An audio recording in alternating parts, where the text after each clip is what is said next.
Finally পুরো পশ্চিমবঙ্গ জুড়ে DJ বন্ধ হয়েই গেল। এখন আমরা কি করে খাবো? কারণ আমরা পড়াশোনাও করিনি যে কোনো চাকরি করব। তো এই চিন্তা ভাবনা অনেকের মাথায় ঘোরাঘুরি করছে। তাই তাদের উদ্দেশ্যে আমি বলতে চাই যে ডিজে বন্ধ হয়ে যায়নি, ডিজে চালানো যাবে, কিন্তু সরকার কয়েকটি শর্ত দিয়েছে।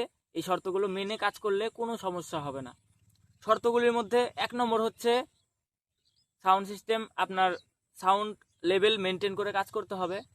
আর দ্বিতীয় কথা, সকাল 6টা থেকে রাত 10টা পর্যন্ত কাজ করতে হবে। এইসব নিয়ম কিন্তু আজ নতুন না, এর আগেও ছিল। আগের সরকার থাকতেও এই নিয়মটা ছিল, কিন্তু তখন মানতো না লোক। কিন্তু এখন নিয়মটা মেনে চলতে হবে। এই নিয়মটা মেনে চললে আশা করি কোনো সমস্যা হবে না। তো সবাইকে আমি একটাই কথা বলবো যে আপনারা নিয়ম মেনে কাজ করুন, তাহলে আপনাদের কোনো সমস্যা হবে না। সবাই যাতে কাজ করতে পারে এটাই আমি চাই। কারণ আমিও একটি সাউন্ড সিস্টেম ব্যবসায়ী, আমারও সাউন্ড সিস্টেম আছে। সেই কারণে নিয়ম মেনে আমাদের কাজ করতে হবে। কারণ আমাদের একদিনের ব্যবসা না, সারা জীবন চলতে হবে এই জিনিস নিয়ে। তার জন্য নিয়ম মেনে কাজ করতে হবে। আর আমিও চাই সবাই ভাড়া ধরুন, আর সবার রেট যাতে এক হয়।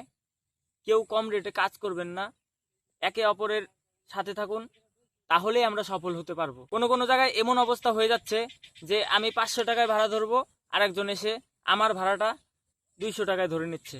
এরকম যাতে না হয়, আমরা যদি এই জিনিসটা মেনটেন করে কাজ করতে পারি, তাহলেই সবাই মিলে কাজ করতে পারবো। আর সবাই মিলে কাজ করলে একতাই হচ্ছে বল। তার জন্য সবাই মিলে কাজ করতে হবে এখানে। আর আপনারা নিশ্চিন্তে থাকুন, আর সবাই যার যার মতো কাজ ধরুন। আর এটা নিয়ে বেশি চিন্তা ভাবনা করবেন না, তাই নিশ্চিন্তে থাকুন। আর আমার কথার সাথে কারা কারা একমত তারা একটু কমেন্ট করে জানাবেন। আর আমার ভিডিওটি যদি ভালো লেগে থাকে তাহলে লাইক, কমেন্ট, শেয়ার করে দেবেন। আর চ্যানেলটিকে সাবস্ক্রাইব করে বেল আইকনটি প্রেস করে দেবেন। আজকের ভিডিওটি এই পর্যন্তই। আবার দেখা হবে নতুন কোনো ভিডিওর সাথে। ততক্ষণের জন্য জয় হিন্দ, জয় ভারত।